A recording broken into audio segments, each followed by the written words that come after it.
Welcome back to JustGeeTV. If you're new here, my channel is where you'll find money, life, career information, and everything in between.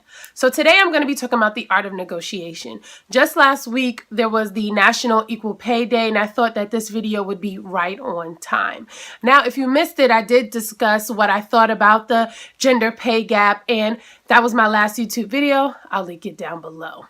So if you've ever had any experience with negotiating, you know that it is a little bit uncomfortable at times and it isn't always easy, but it is something that is necessary. Now, I'm not sure if I went into detail on this channel about my negotiation story, but I am on my third job out of college, and this was the only job that I ever negotiated my income for.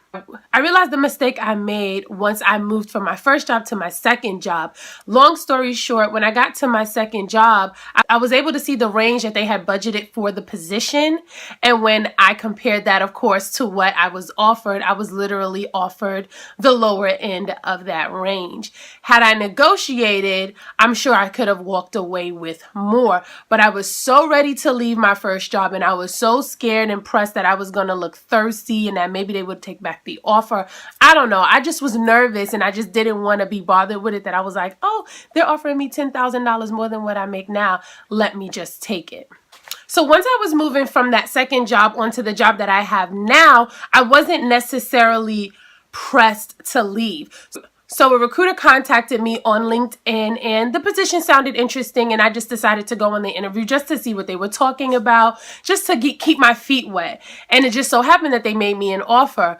And because I wasn't necessarily looking to leave my job, I figured now's the perfect time to negotiate, play with it, see what they say. And if they accept it, great. And if not, that's okay, because I'm not looking to leave. I have a job. I'm okay with walking away. But one thing I wanted to make sure I didn't do was just bounce around for, oh, they offered me a few extra $1,000 here, let me leave. Oh, they offered me a few extra $1,000 here, let me leave.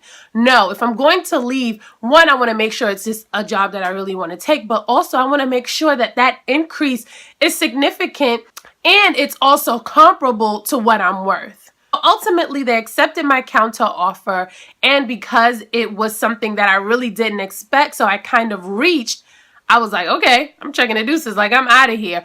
Being successful that first time gave me the motivation that I needed to know that I could do it. And also it let me know that it is possible. People do accept these offers and it's expected. The position was budgeted for how much I negotiated for. Of course, if I would have accepted the first offer, they would have just given me the job, but I countered, they also accepted that. So it's like, oh, okay.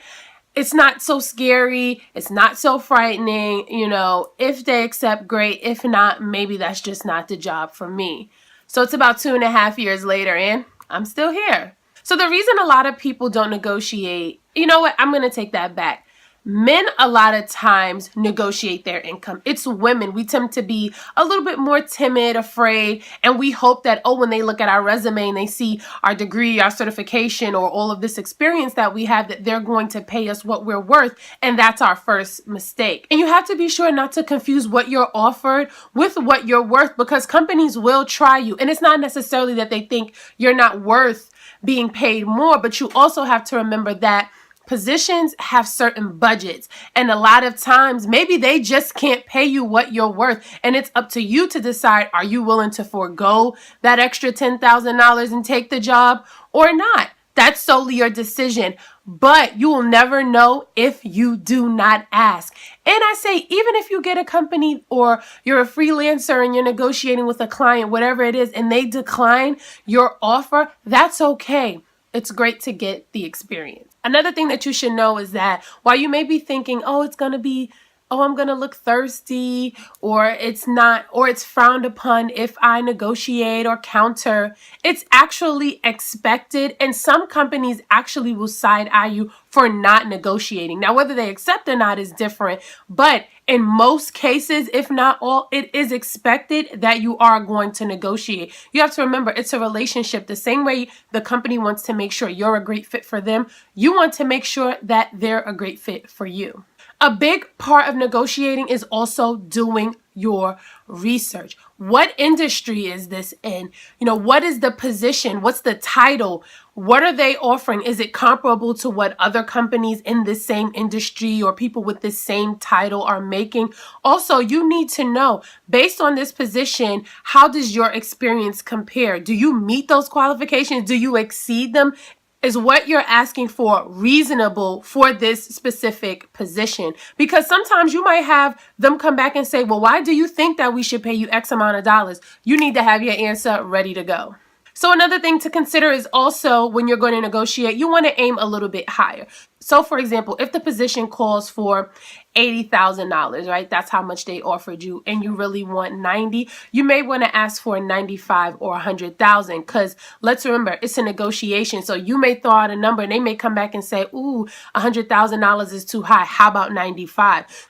If you actually ask for what it is that you want, you're probably going to get lower than that, because most times they're going to throw back out a number. So if you ask for 90 and you wanted 90, you may only end up with 85. And lastly, what you may not want to hear is that you have to be ready to walk away. And I find that you're more confident with walking away when you have options. Now, if that's not the case for you, then you may want to consider whether or not this is something that you should take for the time being and keep looking, or what course of action would be best for you. But you have to remember that they're not obligated to accept your counter offer. And you may decide to negotiate and realize that this still isn't good enough for me. And I want to say, it's not so much that you may want to decide that you want to negotiate. You should be negotiating regardless, whether you want the job, whether you don't want the job. Like, don't just have them throw out a number and you take that number as is. Negotiate. See what it is that you can get out of that company. And remember, you don't only have to negotiate salary. If they're not willing to negotiate the salary, maybe they're willing to let you telecommute one day. Maybe you can leave early one day. You know, maybe you can negotiate another few days of vacation versus having a higher salary. You have to remember, benefits and perks are also important. And those are also things that you can negotiate with your potential employer or whoever it is that you're trying to work for. So these are just a few tips when it comes to negotiating. I really strongly recommend that you never take a position without first negotiating, especially when you know that you bring value to the position, which is why it is important to know your worth and know what it is that you bring to this position. Be able to speak to those things, give examples so that they can see, oh, this person really knows what they're talking about. This person really knows what they're doing. Maybe we should pay them this extra X amount of dollars that they're looking for. So if you have any negotiating stories, whether it was accepted or not, I really like to hear from you. Make sure that you like, share, and subscribe to this channel. As always, if there's anything specific that you'd like to see, you can leave it down in the comments. Any questions, concerns, let me know, and I'll see you guys in my next video.